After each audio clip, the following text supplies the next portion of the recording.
What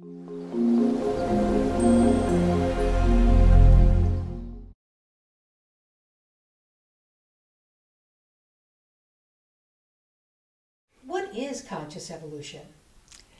Conscious evolution is evolution by choice, not chance. For billions of years, evolution has been progressing. We've had 5 mass extinctions. We've had billions of species extinct before we got here. But the interesting thing is that we are the very first species on planet Earth aware of our own evolution. We've heard about the billions of years of evolution. We are the first species to know we are affecting our own evolution by everything we do. The babies we have, the food we eat, the cars we drive, the wars we fight, even the thoughts we hold about each other. And we can see that we are affecting our evolution in such a manner that we might devolve. We might destroy our life support system. We might actually render ourselves extinct. What this amounts to is the greatest wake-up call that humanity has ever had, because no species has been responsible for its own devolution or evolution. We have no experience in this, but nonetheless, we're entering the first age of conscious evolution. And I believe in retrospect, when we look back on this age, it will be as great a breakthrough as was self-reflective consciousness in the Neanderthal world. What is the social potential movement? We know what the human potential movement was. It was when Abraham Maslow, the psychologist, began to study human wellness rather than illness. And he identified a new kind of person. It was in the 1960s, and he called it a self-actualizing human. And that is somebody with self-rewarding work that they find intrinsically valuable and of service. And when he mapped the characteristics of the self-actualizing person, we began to try to be self-actualizing, and it started the human potential movement, the transpersonal movement. The whole consciousness movement was really started by that thought. The social potential movement is the next step. As he identified peaks of human wellness and got the self-actualizing person, it's time to identify the peaks of social excellence, social innovation, social wellness. And if we could trace the peaks in health and education and economics and science and technology and energy and government that are working at the highest level, we would have the beginning of the self-actualizing society.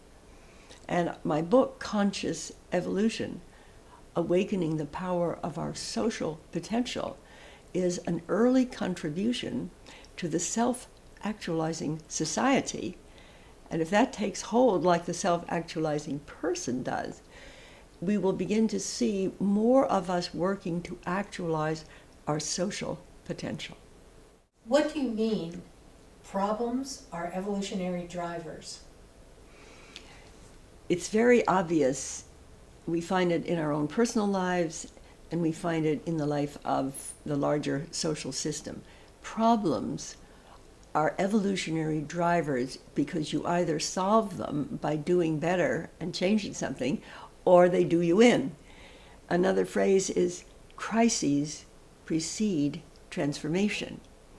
And in evolution, when you look at the billions of years of transformation, almost every time there is a quantum jump of a higher order, from single cell to multi-cell to animal to human, you will find a series of crises to the life form just before the jump. And the way nature takes jumps through crises and problems is this mysterious function of being able to connect separate parts to make a new whole greater than the sum of its parts. And you can see right now, our culture is under stress. We have a crisis to our entire environment. We have a crisis with global warming.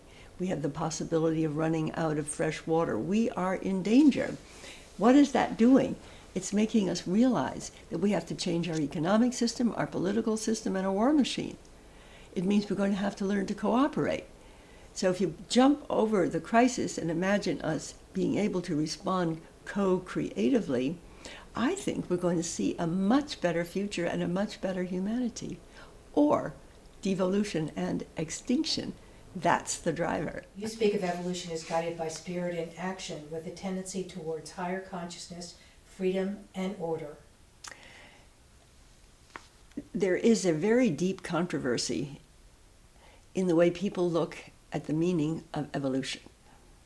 The materialistic, scientific, modernistic view of evolution is that it is a random process guided by accident and physical laws, and as you get up to life, it is through error and random mutation and the process of natural selection and reproductive advances that lead to this entire universe.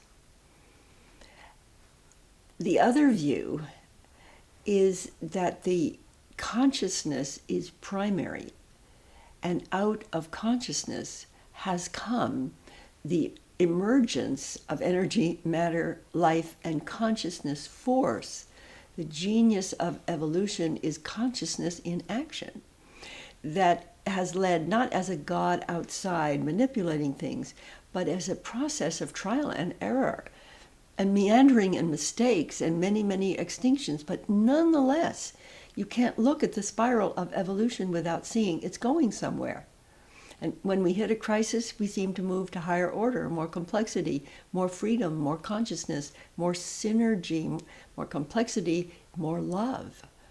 So from the point of view of other scientists, there's people like Ken Wilber, Irvin Laszlo, Deepak Chopra, many others.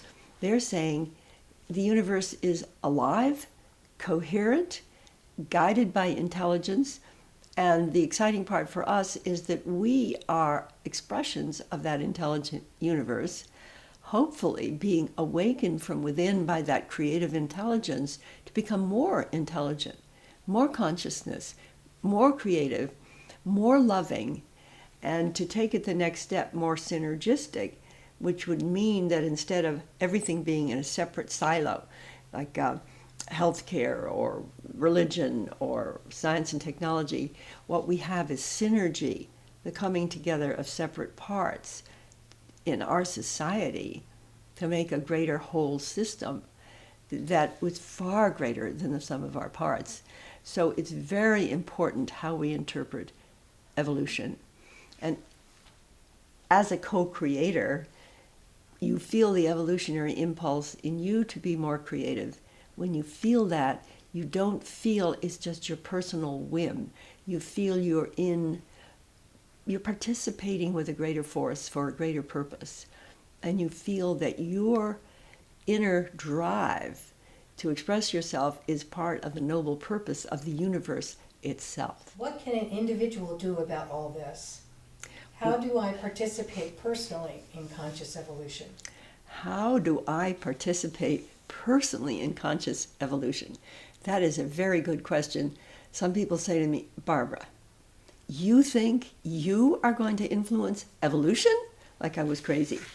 And I say, yes, everybody is influencing evolution. And if you think of us at a tipping point when we could go to devolution and destruction or evolution and higher levels of creativity, what you realize that every single person is influencing the tipping point. If you're very depressed and you're going down, you're helping the tip that way. If you're activated and realizing your own motivation, your own life purpose, your own inner drive, if you're saying yes to creative action, vocation of destiny, life purpose, that is what the individual can do. Identify what attracts you, what you most deeply want to express and to become and to give, and say the big yes to that. Then you have to reach out, you have to find others that are attracted to you, that you are attracted to them, and you have to begin to co-create. And at the highest level of co-creation, you discover vocational arousal. You are excited if somebody needs what you most deeply want to do or give, and so that you can join genius with others. as we join genes to have the baby, now we're having fewer children and living longer and longer lives. We can join our genius. And when you do with two or more, you find you're more than you ever were before. And you've given more to the universe. I mentioned Abraham Maslow's study of self-actualizing people, all of whom had one trait in common: self-rewarding action or vocation. They found intrinsically self-rewarding and of service. So in order to participate in evolution, it's to find not just a job or a project, but an expression of your own creativity, such that when you offer it into the world, it's of service to others and you feel rewarded in the creativity of it. And we used to think that was only artists or writers or the very, very special geniuses, but actually everybody has a unique self. Everybody has a unique gift to give. And whether it's a mother, a farmer, a gardener, a futurist, a scientist, the key is it's self-rewarding, it's of service, you are rewarded in the doing of it, and that is your greatest contribution to conscious evolution.